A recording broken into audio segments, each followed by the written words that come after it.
Out comes Jump Off. We see the immediate pivot into Shiny Shadow Weaver, baited out Lapras. The opponent still with 2 shields to hide behind, but you better believe we are full sending the Focus Blast. The question is, does the opponent respect the damage? Welcome back to the channel, a place that I like to call the home of Shadow Pokemon. If you're new around here, you might ask yourself, why do I call it that? Well, way back in Season 8, almost 4 years to the exact day, the 30th of August 2021, I was able to become the first documented trainer in the world to reach legend only using Shadow Pokemon. Back in them days, the options for Shadows were quite limited and very rare in the Go Battle League. You could pretty much go an entire set and you'd be lucky if you saw a single opposing Shadow Pokemon. However, fast forward to Season 23, there are numerous trainers that have fallen for them dark arts and love the oppressive damage that Shadow Pokemon output. There's a community on Discord, my Discord, the Shadow Hub, has almost 1,000 members that just love Shadow Pokemon and crazy spice.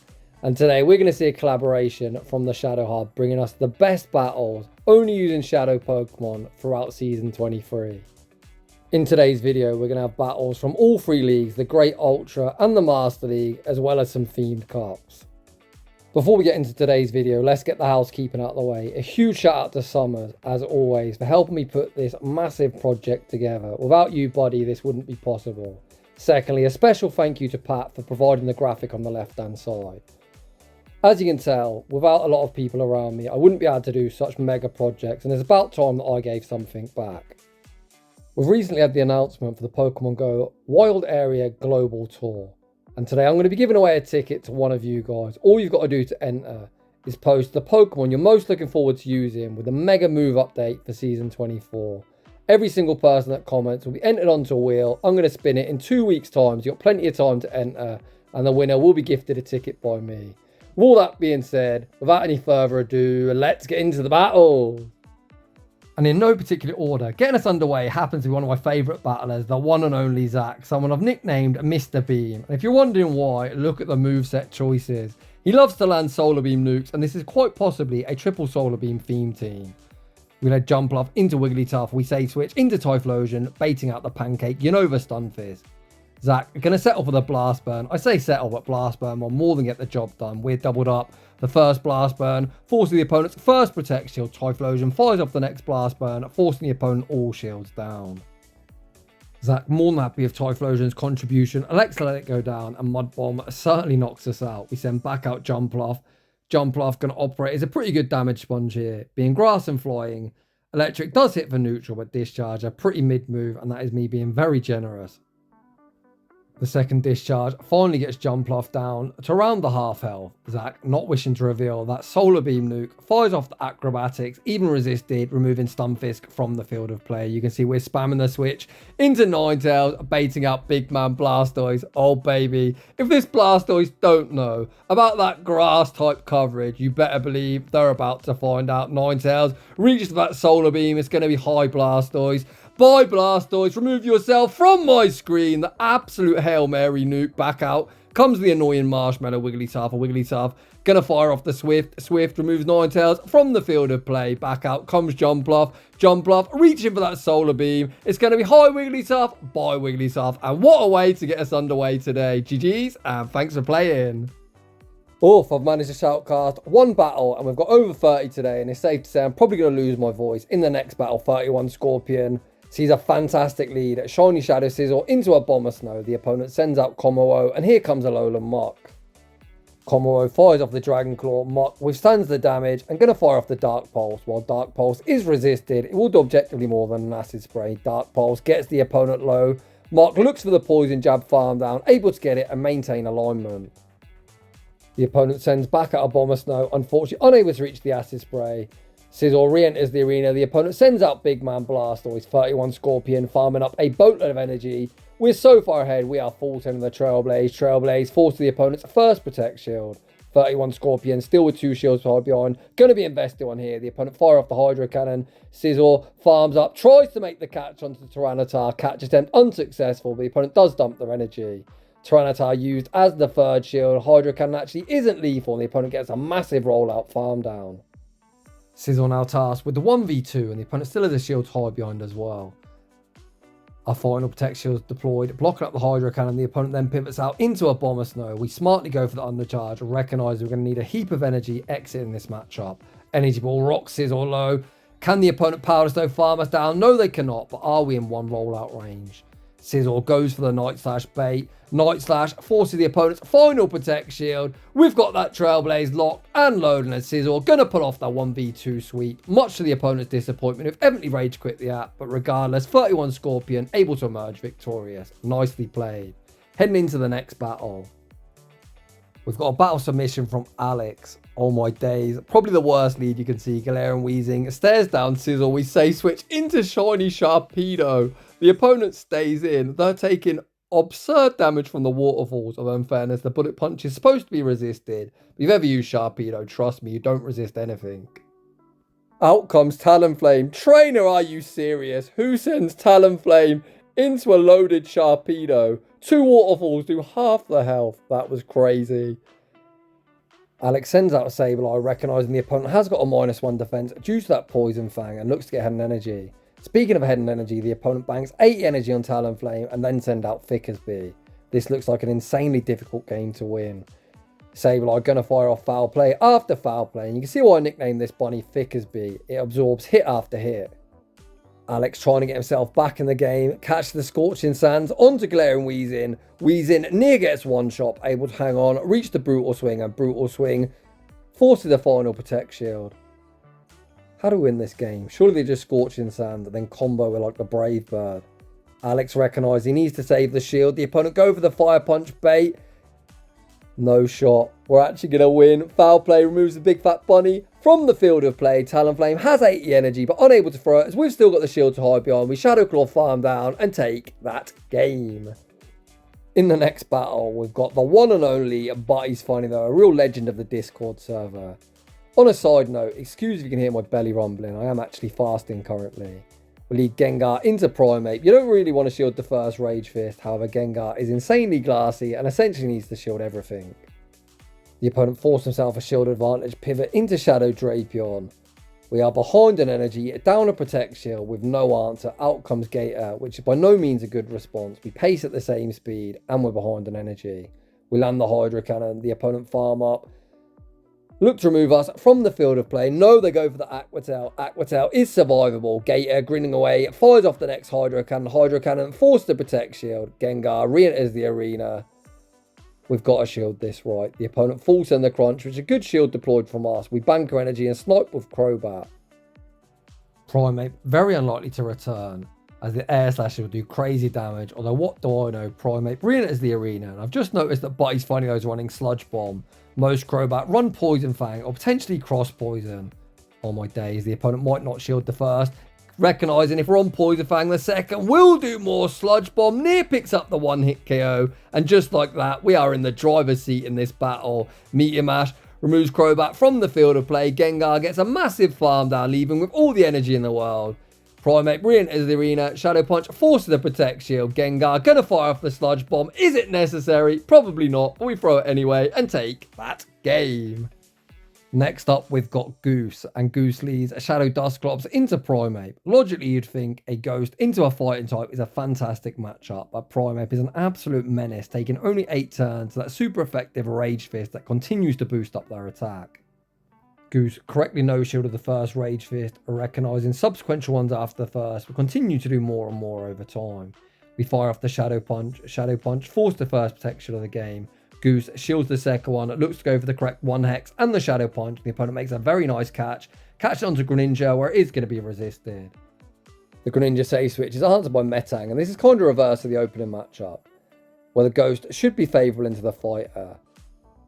Dark should be favourable here, but Metang, of course, running Fury Cutter as a quick move, and they are just shredding through Greninja's HP. Goose able to force the final protection as the opponent looks to remove Metang from the field of play. Night Slash does exactly that. I don't think we can Hex farm down, so I think we send out Wish Cash for the Mud Shot farm down. We do exactly that. The opponent not wishing to concede a farm down, pivot out into Primeape. Primeape greeted with the Mud Bomb. Mud Bomb removes Primeape from the field of play. The opponent sends out Cradilly. Oh baby, we've got that Hail Mary Blizzard shield. Yes, beautiful. We've just got to be mindful of the opponent trying to make a catch, although I don't think their timer will be up in time. Wishcash reaching for the Blizzard. Blizzard gonna pick up that one-hit KO, get that Cradilly off my screen. We mudshot farm down Greninja and take that game. In the next battle, MVP 50 sees the absolute Dream League Golurk into Nidoqueen, and it begs the question, why the heck is the opponent not pivoting out? Mudslap doing ridiculous damage. The opponent farm to a potential Earth Power, and they full send it, looking to sneak it through 2 Protect Shields. MVP like, nah, trainer, no shot. Out comes Umbreon. They might be a Dark type, we might be a Ghost type, but Dynamic Punch coverage is so nice in this matchup. The first one, forced to Protect Shield, the opponent farming up a boatload of energy. The second Dynamic Punch forces the opponent's final Protect Shield. We save Golurk and make the catch onto a Lowland Sunslash. Judging by how the opponents played this, whatever's in the back will be weak to Golurk. And it certainly is. Defense Deoxys, what season is this? I haven't seen this thing in like an eternity. But it's god awful for Sandslash. Deoxys, of course, running counter. That is non-stab, but still double super effective. Very quickly deleting Sonic the Hedgehog. MVP sends out Raikou to operate as the damage sponge. Raikou is bloody glassy, not a particularly good damage sponge, but thankfully Defense Deoxys hits like a wet noodle. The opponent fire off the Psycho boost that comes with the harsh consequence of lowering their attack, meaning we're able to survive the rock side too. Raikou fires off the Shadow Ball. Shadow Ball will be moving Deoxys from the field of play and vanquishing it all the way back to about Season 10 when it was once upon a time meta relevant. Back out comes Umbreon. Umbreon fires off the foul play at almost perfect timing just before the wild charge is reached. And it's all down to Golurk to clean up. Golurk going to invest the Protect Shield, blocking up the incoming foul play. Is this Dynamic Punch range? I'm not sure. Dynamic Punch almost picks up the knockout. We're able to mudslap farm down and take that game. If I had to hazard a guess, I imagine that last opponent probably had a huge break from the game as they were definitely stuck in the past. In the next battle, we've got Bob the God running Shadow Rhyperior into Giratina Origin. We're going to farm up, strike first with the breaking swipe and fish for the attack drop. It looks like the RNG God don't smile upon Bob the God as the attack drop doesn't come through. We do force a protection and the opponent then does also throw an alignment. So if you're going to use a 2-turn move like Shadow Claw into a 3-turn move like Mudslap, they of course should throw an odd number as opposed to just spam the move instantly. The opponent protecting this Giratina at all costs, revealing they're probably weak to Rhyperior in the back. Bob the God recognises it. Invest the protection. The opponent go for the catch on Togekiss. Oh my god, trainer, do you have a death wish? Someone call 911. We're about to witness cold-blooded murder. Rock Wrecker, massive overkill. No, trainer, what are you doing? Why would you send out Ho-Oh? Ho-Oh going to be straight in and straight out. Rock Wrecker, back-to-back one-hit KOs. Back out comes Giratina. Rhyperior actually going to sweep the entire team. We're not even going to see the other 2 Pokemon featured. GG's, what a win. Come on, man, pull yourself together. We see Shiftry into Big Man Blastoise. A beautiful lead. Shiftry, waste no time. Go straight for the Leaf Blade. Leaf Blade, one of the best moves in the game. A whopping 2.0 DP and only costs 35 energy. Blastoise near gets one shot. The opponent fire off the Hydro Cannon that didn't look all that resisted. Out comes Jumpluff. We see the pivot into Weavile, baiting out Lapras. Oh my gosh, we're full sending the Focus Blast. Does the opponent respect the damage? Bang! There it is. Shout out the GOAT Oxford U for that quote. Back out comes Jumpluff. The opponent doesn't want the smoke and they concede the match. Holy crap. Big booms going off left, right and centre. I really need to try and catch my breath back. We've got Legacy Xenon in the next battle. Let's hope for some more big booms. We'll lead Dusknoir into Shadow Dragonite. The opponent throws an alignment, giving us a free Astonish Sneak, potentially meaning we can just fully farm them down, leaving with all the energy in the world. We actually bank our energy, see the snipe onto a shiny Tentacruel, and out comes Annihilate.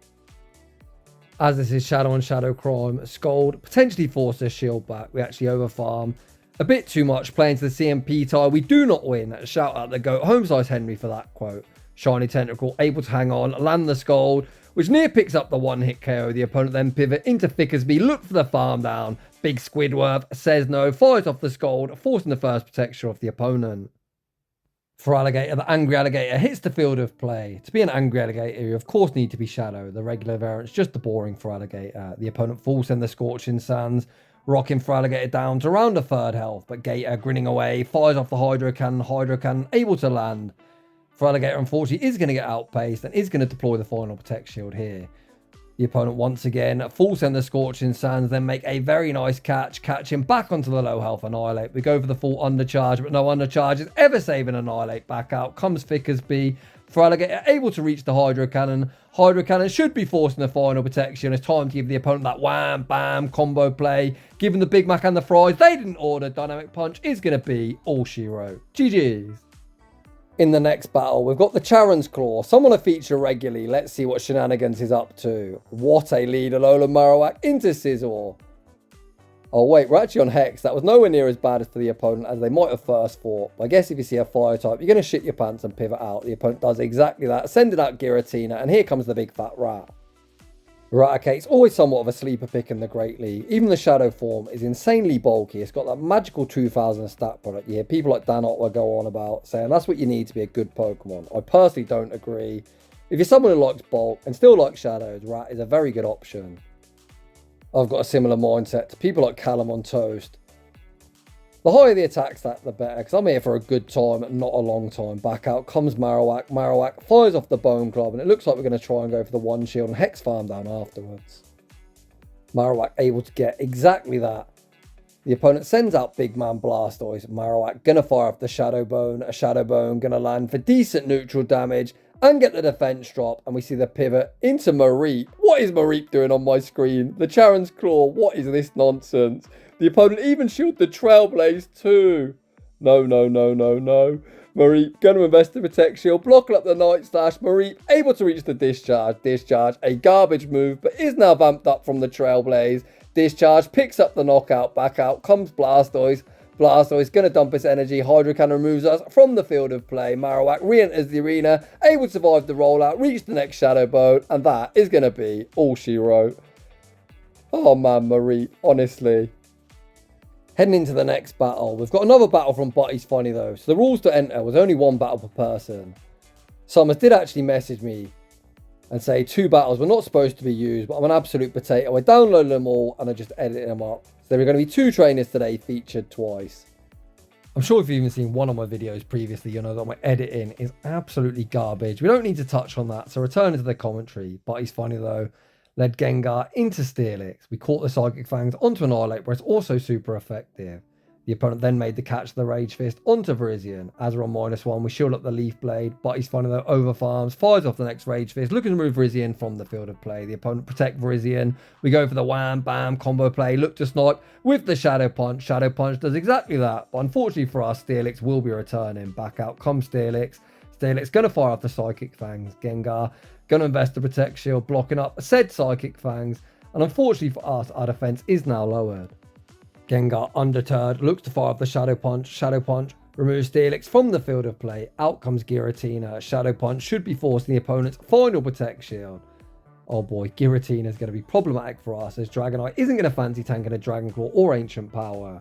We send out Dragonite. Butty's Funny though tries for the catch attempt unsuccessful, and the opponent overfarm. Oh boy, Shadow Dragonite's bulk about to be put to the test. Dragonite re-enters the arena. Can Dragonite survive a move? In Dragonite, I believe. Dragonite able to hang on and survive the Shadow Claws, reaching the Dragon Claw, and Dragonite is going to be able to clean up. GG's, and thanks for playing. In the next battle, we've got Professor Broke. Don't worry, buddy, I'm broke as well. UK cost of living crisis is real. We lead Shadow Mewtwo into Lapras. Somewhat of a decent lead as the Psywaves are going to be resisted. Well, at least I thought so, but this opponent's still on Legacy Aisha, which is an interesting choice. I think both in the Great and Ultra League, Ice type coverage comes at a premium with so many things weak to Ice. In Great League, of course, Jumpluff and Fickersby reign supreme.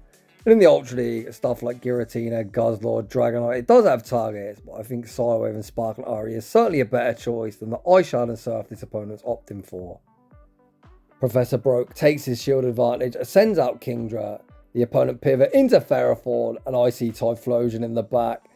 I like this play actually. Bank the energy, pivot into Typhlosion and get a massive Incinerate farm down. Typhlosion hits the field of play. Unfortunately, as it is the Ultra League, the opponent will potentially reach a Thunder. Although most do opt for Flash Cannon in Ultra League. Let's see. All Flash Cannon still left its mark. The opponent reluctant to send a back out Lapras. Send out Gliscopod instead. And they are ABA weak to Electric. And to be fair, a neutral blast burn would cook either Pokemon. We land the Thunder Punch, invest the Protect Shield, blocking up the incoming... Was that an Aerial Ace? Okay, what the heck is going on? We fire off the next Thunder Punch. Thunder Punch removes them from the field of play. Back out comes Lapras, Typhlosion. Still not done. Gonna fire off one further Thunder Punch. We then give the opponent that wham, bam, combo play. Fire off the Outrage, Outrage, massive overkill, and we will be emerging victorious. In the next battle, we see Pray to the God. Leads Shadow Jumpluff into Dragalge. Formerly a good matchup, but unfortunately Dragalge does have access to Acid. That was arguably the best move update of Season 23. Acid used to be garbage, and ironically nowadays the Shadow Claw clone, arguably the best quick move in the game. We see the pivot into Drapion, baiting out Furret, which is by no means a good response. Furret's kind of like Feraligatr. Furret's good because Sucker Punch is such a good quick move, and the combination of Sucker Punch and Swift combination is so good in neutral matchups. But unfortunately for them, Drapion does resist Dark, as Dark resists itself. Drapion absolutely popping off, not only able to flip switch, but also land a crunch on the returning Dragon. We see a nice play from the opponent, firing off the Aqua Tail and going for an undercharge, meaning they get a small farm down afterwards. This Dragalge is still somewhat of an issue for us. Typhlosion doesn't fancy the work, so Jumpluff re-enters that opening matchup. We correctly shield the Outrage, over farm, fire off the Aerial Ace, looking to move Dragalge from the field of play. Aerial Ace does exactly that, and out comes a Kentucky Fried Chicken, Bird of Death. We really need to force and protect shield. Aerial Ace does exactly that. We see the pivot into Shadow Typhlosion, and we're about to find out who's the superior fire type. Of course, this season, Talonflame did get released in its Shadow form. I am very guilty of absolutely loving the Firebird of Death nowadays, but this one isn't the Shadow variant. Typhlosion has the pace and advantage, going to be able to win charge attack priority on the next Thunder Punch, and Thunder Punch is going to be all she wrote. GG's. In the next battle, we've got one of the OGs of the Shadow Hub, Snake. Snake leads a Shiny Shadow Charizard into Cradilly. I was going to say not the best matchup. The opponent pivots out of a pretty good matchup into a god-awful one, as out comes Turtonator. This Pokemon is getting hugely buffed next season and expect to see it commonly. It's gaining access to Brutal Swing next season, a 35 energy charge move. The only Incinerate users to have a 35 energy charge move, and its pacing is going to be absolutely absurd. 2-2-2, and then believe it or not, one single Incinerate to that fourth Brutal Swing. Charizard, of course, also getting buffed as Dragon Breath does get reworked. But despite Dragon Breath not being all that good for energy generation in Season 23, Charizard able to do the heavy lifting and force both Protect Shields off the opponent. We send out Scizor. Scizor, unfortunately, is going to get outpaced. Hydro Cannon almost picks up the one-hit KO. The opponent doesn't go for a catch. Trailblaze lands on its intended target, removing Blastoise from the field of play. Out comes Shiny Shadow Metagross. The opponent probably thinks, what the heck is this doing on my screen? Well, the answer to that question, trainer, is ruining your day. Metagross, a complete wall to Cradilly. We tank the Rock Tomb, fire off the Meteor Mash, massive overkill, and we take that game. Heading into the next battle, we've got my highly talented Factions teammate, the one and only Turbo T612. What a lead. Sandshrew into Drifblim, the opponent save switch into Blastoise. Turbo, what is that? What is that little bug thing doing on my screen? He did say he spent 700,000 Stardust on a Pokemon, and I am so sorry, buddy. Oh my gosh, that is Boston levels of spice. The mystery Pokemon hits the field of play. Can Shelmet tank a charge move? Probably not. Okay, that was actually pretty respectable. I need to put some respect on his name, but it looks like Shelmet not going to do anything other than tank a couple of hits. What a way to spend 700,000 Stardust. I believe the entire team's actually level 50, as out comes Staravia, a Pokemon I've actually used on Once Upon a Time with Shoutcast on Callum's host channel using it. Turbo farms to the Brave Bird, fires off the appropriately named Aeroas. Them Germans really do know best. As someone who's used Staravia, trust me, this thing is hella glassy with that in mind. We invest a Protect Shield. Unfortunately, blocking up the Aqua Tail bait, the opponent then pivots into Drifblim. Aeroas, living up to its name, a pretty underwhelming charge move, but Turbo T, undeterred, farms up, makes the catch, back onto Sandshrew. Not sure if that was an undercharge, just how little it does. It is double resisted. Back out comes Staravia. Staravia gonna fire off yet another Aeroas. Aeroas forces the opponent's final protection, of course. This is where our final shield is going to be deployed. We need to be mindful of a potential combo play. Turbo anticipates it, fires off the Brave Bird. Brave Bird, even at -1, Removes the Quagman from the field of play. Back out comes Drifblim. Even with harsh defense, the opponent unable to double resist it. Astonish Farmers down and Staravia pulls off the sweep. You love to see it. GG's.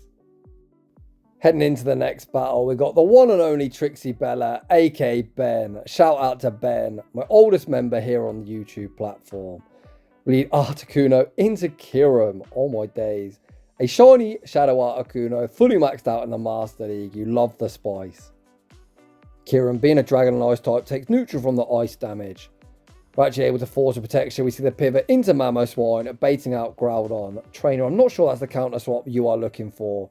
Piloswine, able to force a protection. In fairness, Groudon does have a Fire Punch, but in turn does hit for super effective. Mamoswine, able to hang on, but unfortunately does get Mudshot farmed down afterwards. Potentially, if he was running Icicle Sphere as opposed to Avalanche, would have reached back-to-back charge moves. However, Avalanche is objectively a better move. Articuno hangs on from the Fire Punch, reaches the Icy Wind, picks up the knockout, and it's all down to Weavile to clean up. The opponent sends out Mewtwo, don't farm up to anything other than a Side Strike, which is double resisted, is Dark, does double resist Psychic. In fairness, that still did a lot as Weavile is insanely glassy. Back out comes Kiram. We don't full send the Focus Blast, instead... Okay, I see you, Ben. Fire off the Avalanche, and we're going to attempt a Snarl Farm down afterwards. We're not actually Snarl Farming down. We're going to hit the Avalanche, go for an undercharge. It still knocks out, back out comes Mewtwo. We get a huge amount of lag, holy crap, but still able to make the catch. Oh my gosh, this is going to get dicey. Is this Avalanche range? Avalanche! Woof. Gets the job done. 9-6 Scopely, fix your bloody game. Next up is the one and only Summers, the absolute legend that helped me put this project together. We'll lead the Big Bear Ursaring into Zygarde. You can definitely tell who's got the biggest stat product. We are getting torn apart by these Dragon Tails. Summers fires off the Trailblaze. Trailblaze doesn't do much of anything. Please Bulldoze, Trainer. Bulldoze is trash. Probably the only move we can survive. It is indeed a Bulldoze. Ursaring hangs on, fires off the Close Combat. Ursaring wins the Zero Shield matchup. That is absolutely criminal. I wouldn't expect anything less than Summers be running Hypno. Hypno's famously the Pokemon that's probably given me the most losses in GBL history. I've also got an Ultra League Hypno and it has always been terrible. Confusion next season is getting buffed. Is it Hypno's time to shine? I am definitely skeptical, but you better believe we're going to try it out anyway. Hypno's always had so many issues in Ultra League. Firstly, despite Confusion generating more energy next season, 4-turn moves are clunky, and the meta's never really suited it. Thankfully for us, this Belly Bolt's opted for Thunder Shock as opposed to Sucker Punch. If it was a Sucker Punch variant, I think Hypno would once again be on the losing end, but Hypno is respectably bulky. The opponent sends out Gliscopod, attempt the Fury Cutter snipe. Hypno says no, fires off the Side Shock as always. Summers making Hypno look good when I'm always an absolute potato and get clapped with it. Talonflame gonna shield up the incoming Aqua Jet. No. In Ultra League, does Talonflame hang on? No, it does not. And unfortunately, that one does end in defeat. So I guess what I'm trying to say is don't power up Hypno. It is awful. Heading into the next battle. We need Talonflame into Dredagon. I always think whenever I see Dredagon, this is in the wrong game. That definitely looks more like a Digimon than a Pokemon. An awful lead for Talonflame. So we say switch into Malamar. Season 24 really is the season of Dragons. Dredagon getting 2 buffs next season, of course. It runs Dragon Tail, generating more energy, and it's also gained access to Rock Tomb, which of course is probably the most annoying charge move in the game. Issues will still remain. This thing's hella glassy. Will it be able to reach a Rock Tomb? Probably 1 or 2, but I don't think it's going to be any good. Although the combination of Dragon Tail and Night Slash might give it some play, especially if you're able to get that boost. Now with Dredagon out the way, it might be Talonflame's time to shine. We see the battle of fire types of Marowak. Oh my gosh, the opponent actually made the catch onto Cradillion. That more than works for us. Talonflame, I was going to say, could go for the 1 shield and farm down and fire off yet another Brave Bird, but this featured battler has other ideas, wanting to land the Meteor Beam, letting all the Pokemon get on the big boom action, and why bloody not? Meteor Beam, massive overkill, and we take that game. Next season, both Auroras and Amora are getting buffed, and I cannot wait to use them. Weatherball doing more damage. This is going to be the season of them Weatherball users. Heading into the next battle. What a lead. The very, very glassy Magneton into Fortress. Thankfully, we are resisting the bug bites. Well, you wouldn't really know it as Magneton is so bloody glassy. We land the discharge, see the pivot into Annihilate. Annihilate last second, invest the Protect Shield. Unfortunately, it's shielding up a Rock Tomb. The opponent then sends out Skeledirge. Annihilate at -1, but about to boost that attack up, back up with the Rage Fist. The opponent shield the -1 Rage Fist, which is a very questionable decision. We are so weak to this Skeledirge. How the hell do we kill it? Can we reach 2 further Rage Fists? I'm not entirely sure, as Torchon, of course, is going to vamp up their attack. Can we survive the boosted Incinerate? Oh, Annihilate, you absolute beauty. Annihilate, able to hang on. Reach the next Rage Fist, removing Skeledirge from the field of play. Back out comes Fortress. Fortress has took so much damage. We pivot into Gallade. Oh gosh, out comes Gastron. Get back on that phone. Call 911. Yet another murder takes place. Leaf Blade, double super effective. Massive overkill. We Psycho Cut farm down the shiny Fortress and take that game. Heading into the next battle, we see OG Saint Nick. Is he going to be a Saint, or are we going to see yet more murder take place? We are not off to a good start. Garchomp into Whimsicott. We say switch into Drapion, baiting out Gligar. Despite the type of advantage of the ground type, into our poison type, Drapion more than holds its own here. We're able to reach the second Aqua Tail on what looks like to be a CMP tie. And are able to force a Protect Shield. Oh, it wasn't actually CMP. But regardless, we do force a Protect Shield here in the mid-game matchup. The opponent go for the Aerial Ace bait, and that might be a decision they live to regret. Drapion are still not done. Going to reach one further Aqua Tail. Force the opponent all shields down, and that one was a charge attack priority. Drapion, as always, putting in so much work. Drapion is, of course, the channel mascot, the Pokemon that helped me reach Legend way back in Season 8, when no one used it, well before it was cool. Out comes Garchomp. Oh my gosh, Garchomp near gets one shot, and it's going to be 2 shielded Venusaur versus the world. Back out comes Whimsicott, out comes a silly electric fish, and Nick, you are no saint, you are going to be a sinner, as we're about to see back-to-back booms. Nick, even disrespectfully, shows no respect to the Surf, knowing Surf isn't going to be lethal. Venusaur massively over farms Frenzy Plant. There's the first big boom. Back out comes Whimsicott, and it's about to be straight in and straight out as Venusaur cleans up. GG's, and thanks for playing. Heading into the next battle, we have Alpha Club.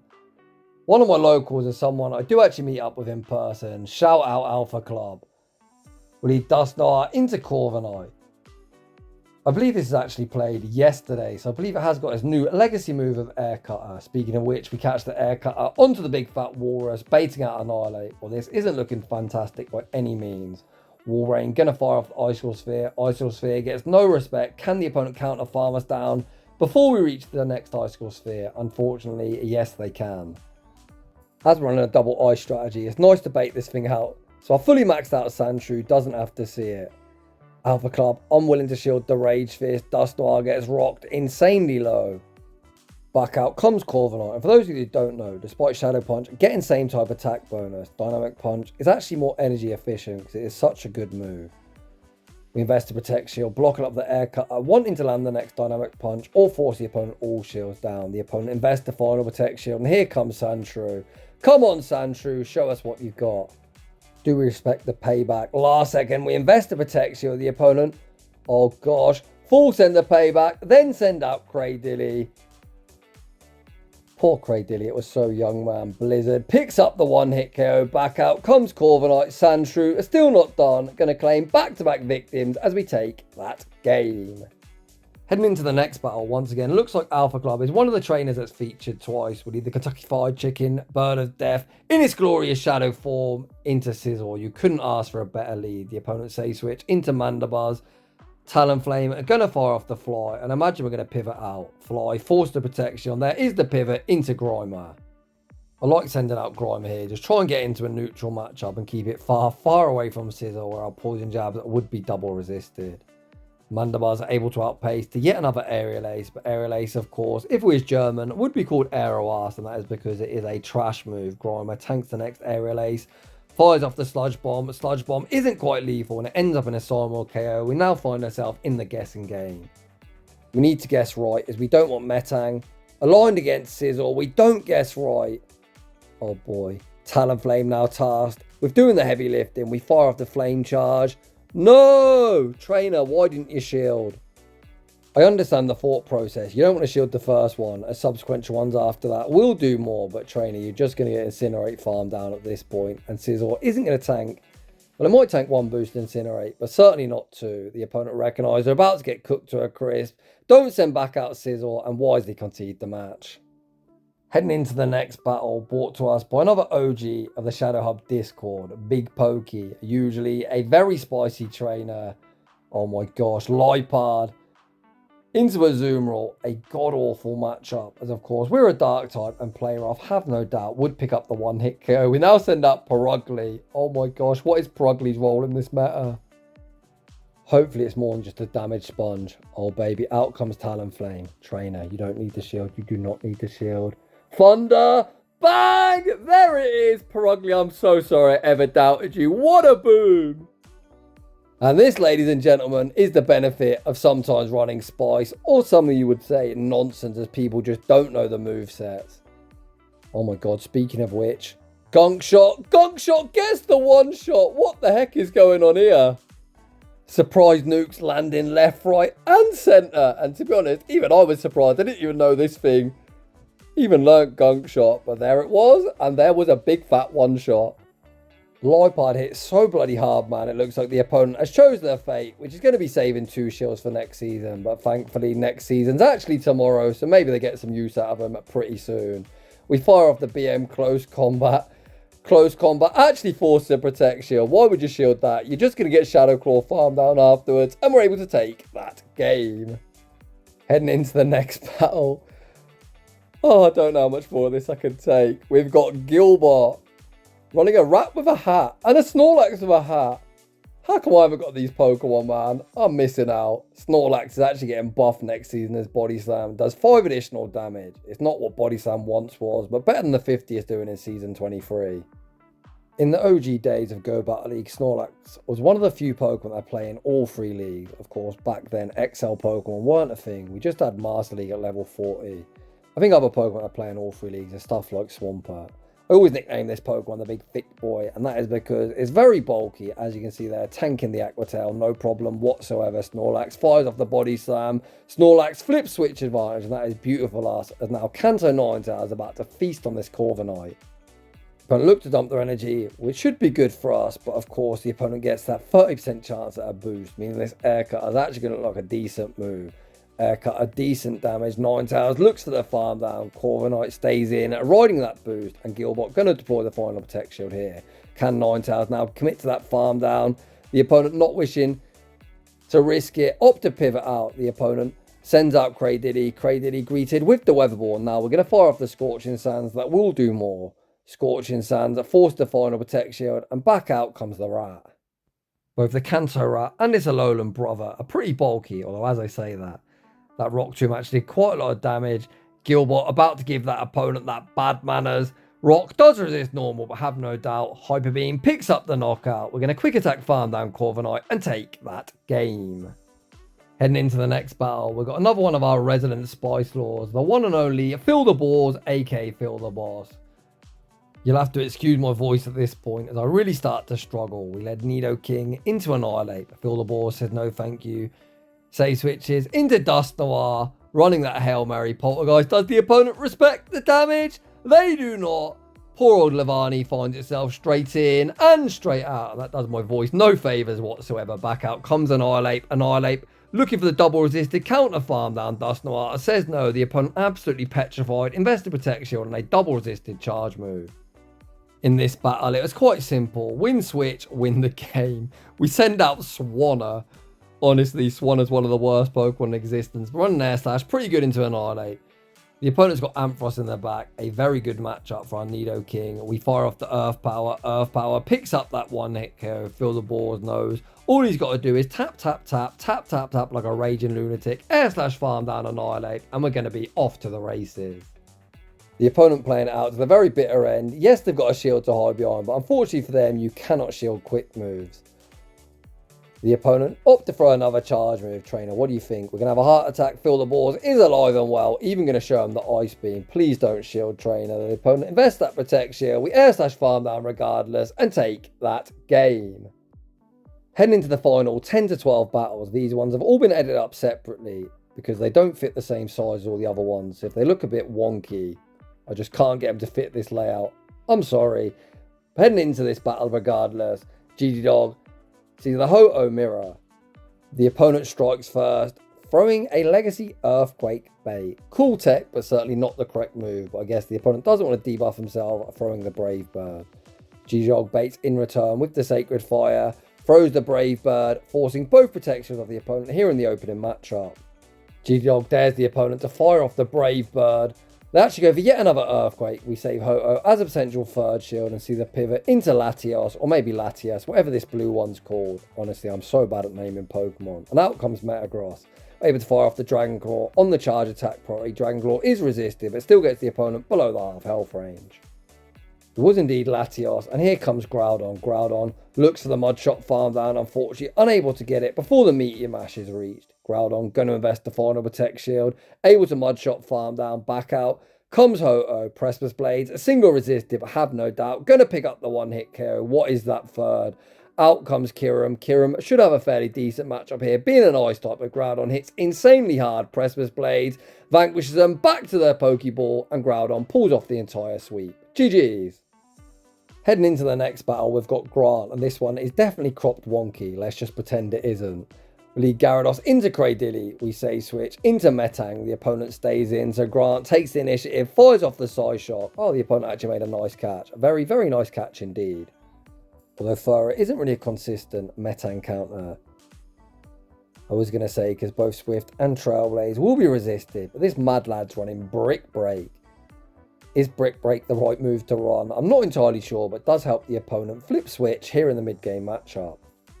Oh my god, what was that voice crack? And I wonder why other content creators post like 17-minute videos. I must be crazy, as I always do these end of season videos and I always pay for it the next day. Thankfully, I did go shopping yesterday. I got some honey and lemon that I'll definitely be enjoying after this.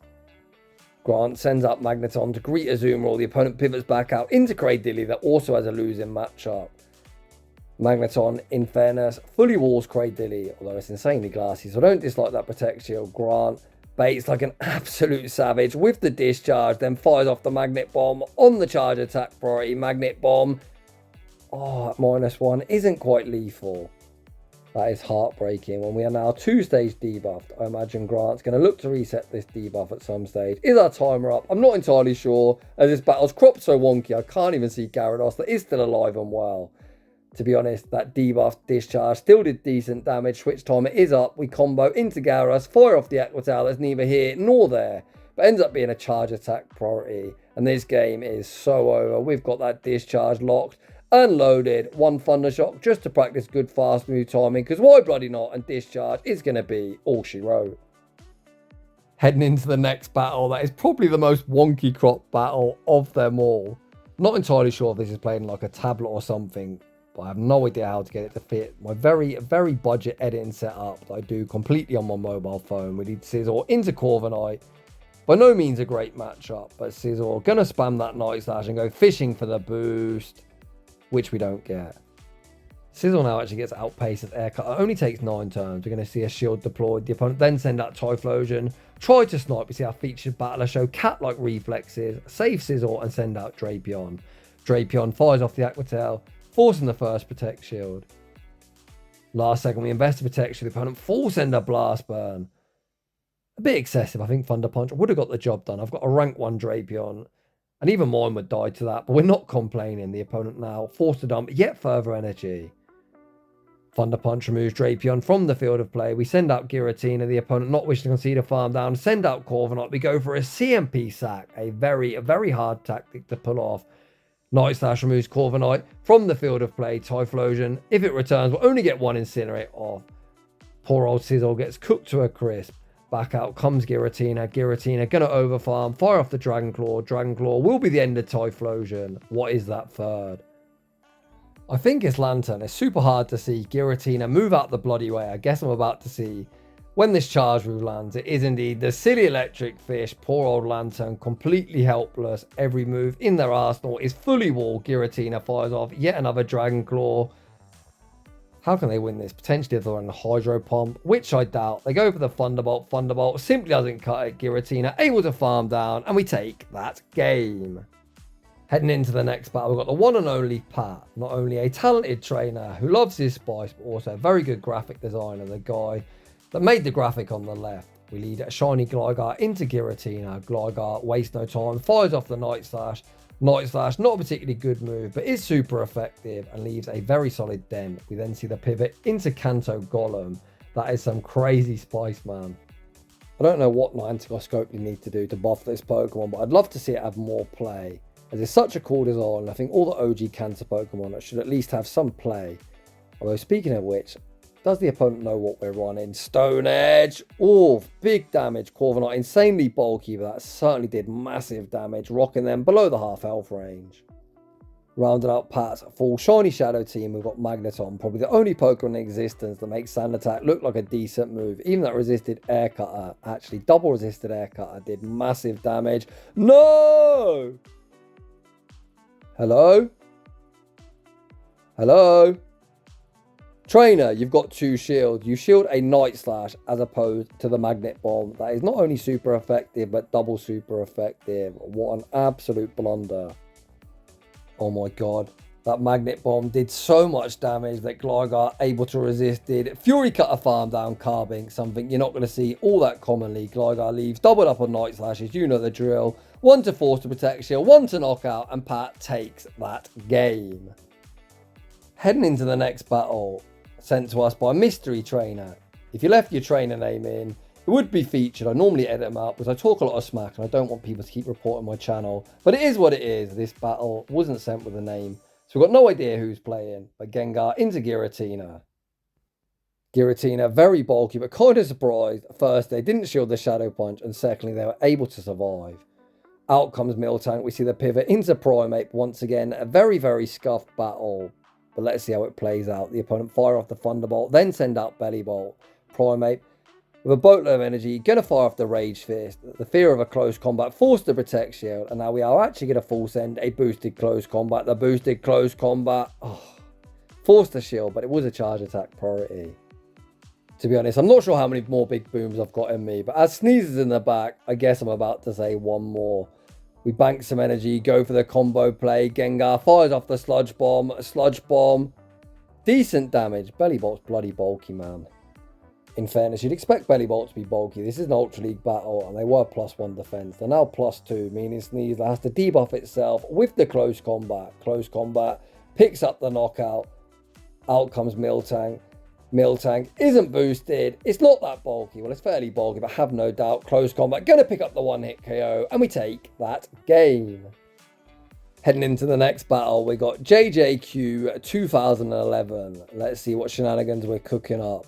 Bastiodon, oh my god. Into our Legacy SmackDown Tyranitar. Not a particularly good lead. We say switch into Excadrill, and we're immediately hard punished by Superior. It looks like we're going to make a play at taking back switch. The opponent fire off the Leaf Tornado. Things have gone from bad to worse. Excadrill fires off the rock side, at least forcing a Protect Shield back, but unfortunately we are going to get outpaced. JJQ, desperate to flip that god-awful opening matchup, once again gets baited with the Leaf Tornado. That isn't really a bait at this point. Look how much the Vine Whips are doing, man. The rock side forced to Protect Shield, unfortunately unable to flip switch, but at least we have forced all shields down here in the mid-game matchup.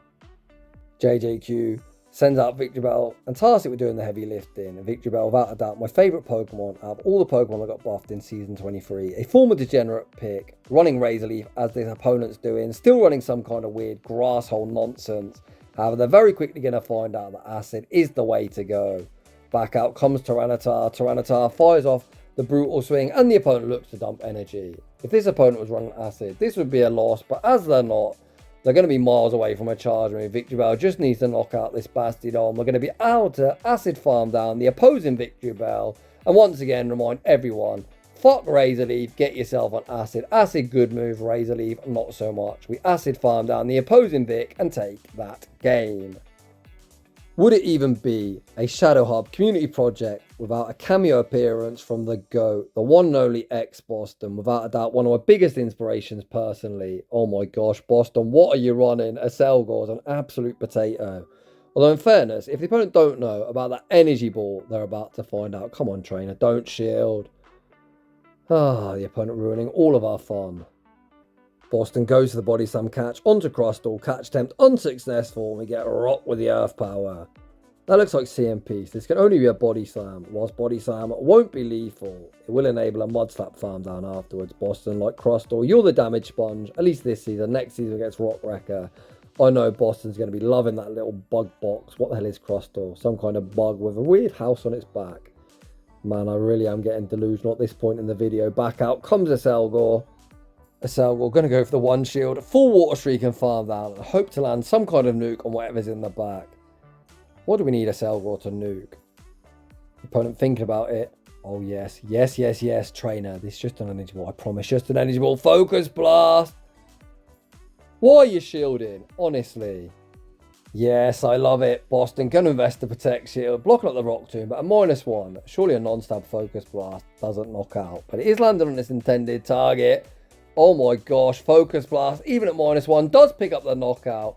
Out comes Armaldo. Another very interesting pick.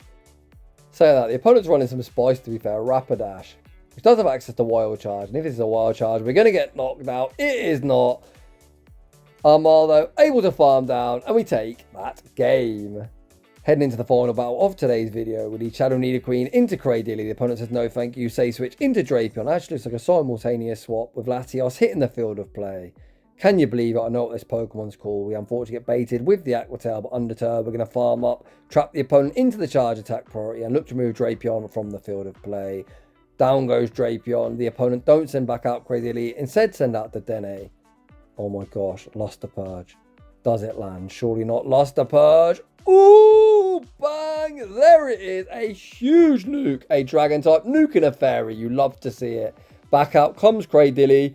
We fire off the Dragon Claw on the charge attack priority. The opponent didn't shield. We're going to shield. And looks like Latios is going to end the video, pulling off an insane 1v3. GG's, and thanks for playing. And that is just about going to wrap things up for today's epic video. A huge thank you to everyone in the Shadow Hub for making this video possible. What a way to end Season 23. That was incredible. We put these videos together at the end of every season. If you're not a member of the Discord, come join the fun and perhaps be a part of next season's video. I'm going to keep this outro quite short for my standards. I always yap for far too long and my voice is absolutely killing me. Don't forget to post the Pokemon down below that you're most looking forward to using next season for a chance to win a free event ticket. As always, a huge thanks for watching, a huge thanks for all the support, and I'll see you all in Season 24.